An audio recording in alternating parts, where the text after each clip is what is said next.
4-0 against Erith Belvedere. What do you think? Yeah, very good day. 4 good goals. To be fair, the keeper's done really well for him as well. But I thought we dominated the game, and really it should have been a few more. But 4-0, we'll take that and we'll move on to the next game.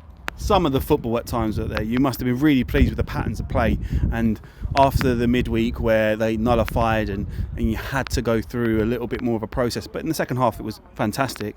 Are you happy with the boys getting that end product, especially Kieran Campbell in the first minute setting it off? Yeah, we listen, there's bits of, like I said, I said to the boys, we give the ball away cheaply a little bit too much today, but that's me just picking holes in I believe they got a good result Tuesday night, didn't they? They're one of the teams that won 2. I think they won 2-1. I can't remember. I think they drew 1-1 Punjab. But it's what I mean. So Punjab, so this is what I'm saying about this league. You can't take anything for granted. If someone said to me they're going to win 4-0, they took it all day long.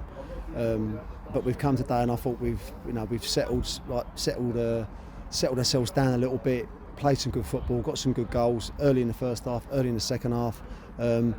And at the end, like I said, the only if I wanted to be nitty gritty, the only thing I wanted was I thought we should have had a few more goals, and I thought we could have retained the ball a little bit better. But that's me picking at the boys. They've given everything tonight, and today, and they've got 3 points, which has shot us back up in the top 5. No Russell to Jacob Russell, obviously unavailable, and Briggsy out. How did you think Archie? Because I know he's only here for a day and it's an emergency loan, but what some great saves from him. I know he had a bit of a shaky moment, but how good is it and confident we can just put another goalkeeper out there and the back 4 just keep doing what they do? Listen. I mean, to be honest, I don't think Archie made a save today. I don't think he made a save. So, but what he did have to do, he done. He come and claimed crosses. His distribution was good, but I just felt the second half. That's what I'm saying about. I thought we got a little bit lethargic in the second half and started playing in the wrong areas a little bit too deeply, and that's when we kept losing possession. But again, I tell the boys that, but overall we've got a clean sheet and a big win here today. But Archie's just walked in the building.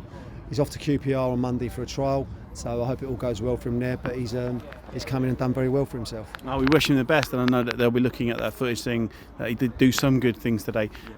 Moving on, Lordswood on Tuesday, a team that last year we just couldn't get anything out of. I know that it's non-league football, it changes, but sometimes the mentality is that teams are like that. And Nicky Southall's done a good job down there. They're in the latter stages of the qualifying.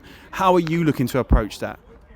I think I say the same thing every week. I'm approaching it as the same as every other game. Listen, I'm fully aware Lords have had a fantastic start to the season.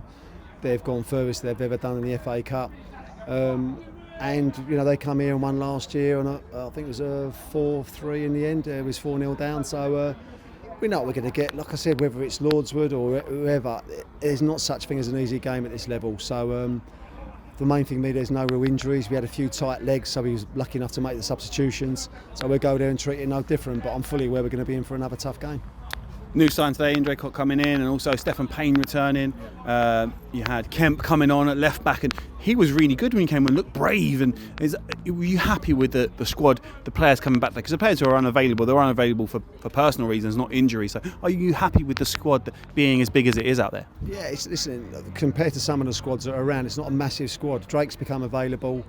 He was speaking to lots of clubs, and he knows a few of the lads here as well, like they all do in Kent. And we know he'll be a good addition. It's good to get Payne back. We've got to get him fitter. He's been injured for a little while, and the young boy's been doing well for Reece. So I'm like, I'd rather give them a go than get someone in on loan for a little bit. And I think it sends a message out to the 23s as well that there is that platform for him to jump into. And like I say, he went on and done very well for himself. But getting 3 boys back on Tuesday is only going to strengthen. And now I've got the horrible decision now of probably leaving someone out of the squad.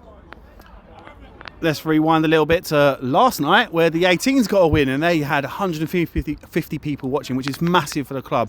I know they didn't think that was happening, so they were a bit understaffed and underwhelmed. But how important is it as well, teams like the 18s and the women who are starting tomorrow as well, how important is it for them to get off to those good wins and keep the reputation of the club high? Yeah, I think, listen, I would never put pressure on the kids or whatever. For me, Callum, if he does really well, it's not so much about him winning loads of games, it's about him getting a young kid that goes into Reece's. And I said the same thing to Reece. His job isn't to win the reserve team league, it's to get them players to come in and get in the first team. Perhaps that's what people don't see from the outside in. It's not so much about the results, it's about developing players. and progressing them as quick as we can. If anyone's good, no matter how old he is, he should be playing at, we should be pushing him on to the next level. So both them boys have got good, they know their jobs, but I wouldn't be too upset if they lost games or whatever. The FA Youth Cup, obviously, I want to do really well in because there's a bit of stigma to it. But for me, it's about developing the players and pushing them on into outside their comfort zones into the next level. And with Reese's, like I said, the boys come on today and it's done very well. So and it's not the first time we've used them. And so that's the message to the 18s and the 23s. Well, we move on to Tuesday night. Fantastic win here. Drink it up, enjoy it. And that's what it's all about. And thank you for your time, Gaffer. Cheers, Brownie.